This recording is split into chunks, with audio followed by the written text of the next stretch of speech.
मैं पढ़ाई के लिए दिल्ली आया और एक कमरा लिया रहने के लिए। मकान मालकिन भाभी को देखकर लगा कि ये चूत दे देगी। मैंने उनसे नज़दीकी बढ़ानी शुरू कर दी और लेखक की पिछली कहानी, दिल्ली की भाभी और आंटी की गंदी चुदाई।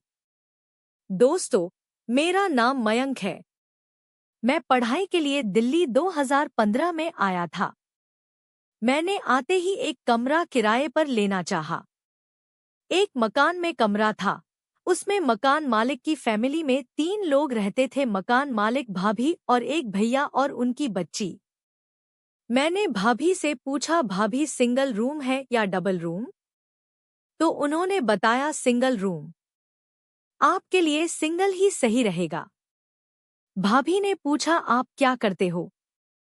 तो मैंने बताया, भाभी मैं पढ़ाई करने आया हूँ दिल्ली में और यहाँ पढ़ाई करके घर जाऊंगा।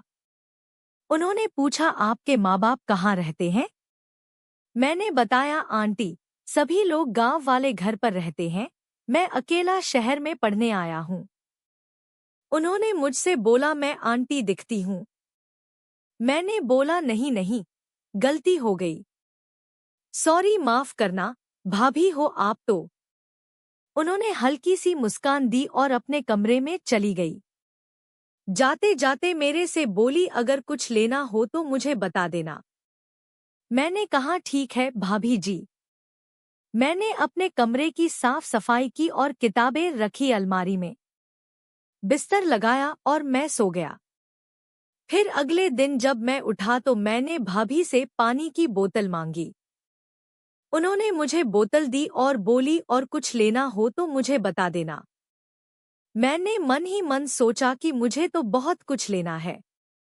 फिर मैं अपने कमरे में चला गया। इस तरह दोस्तों, काफी दिन गुजर गए। भाभी से मेरी थोड़ी बहुत बातचीत होती थी। फिर उसके बाद 2 महीने बाद मैंने भाभी से पूछा, भाभी भैया क्या करते हैं? तो उन्होंने बताया, वे एक प्राइवेट कंपनी में इंजीनियर हैं और नाइट शिफ्ट की ड्यूटी करते हैं। इस तरह मुझे पता चला।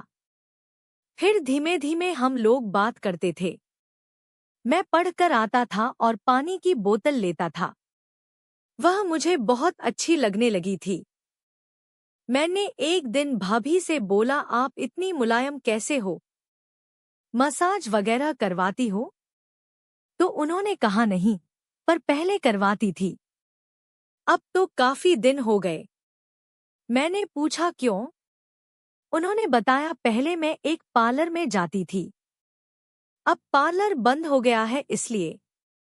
तो मैंने कहा, भाभी आप चिंता मत करो, आप घर पर ही मालिश करवा। भाभी ने पूछा, घर पर कौन आएगा मेरी मालिश करने? मैंने बोला, भाभी मैं पढ़ाई करता हूँ और पढ़ाई के साथ मसाज भी कर लेता हूँ। तो उन्होंने कहा, क्या तुम मेरी मसाज करोगे? मैंने कहा, भाभी इसमें क्या दिक्कत है? तो उन्होंने बोला, ठीक है, तुम्हारे भैया की नाइट शिफ्ट होती है, जब वे चले जाएंगे शाम को तो तुम मेरी मसाज करना। मैंने कहा, ठीक है।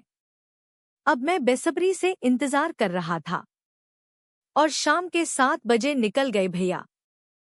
फिर मैं भाभी के रूम पर गया और उनका दरवाजा खटखटाया। तो उन्होंने दरवाजा खोला। भाभी मैक्सी पहने हुए थी, एकदम परी लग रही थी। मैं तो देखता रह गया।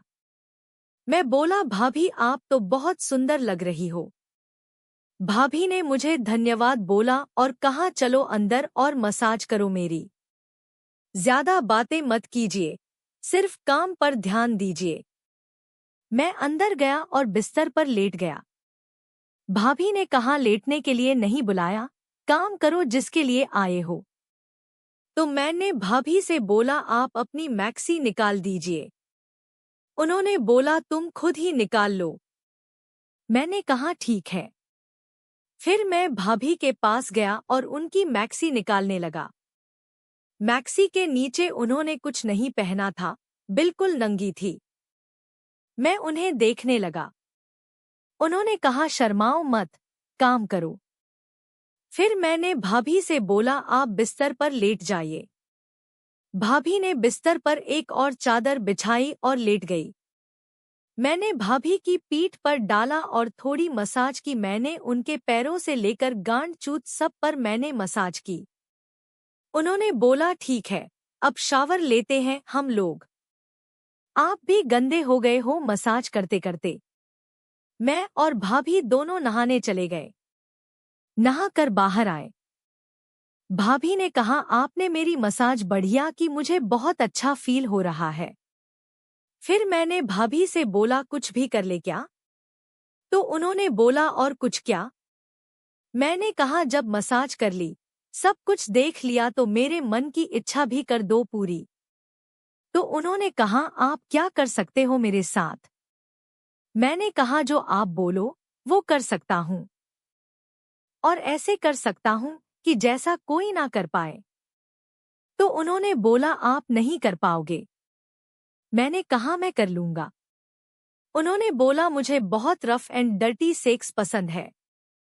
तो मैंने भाभी से बोला, भाभी मुझे भी यही सब पसंद है। उन्होंने बोला, ठीक है तो शुरू करते हैं।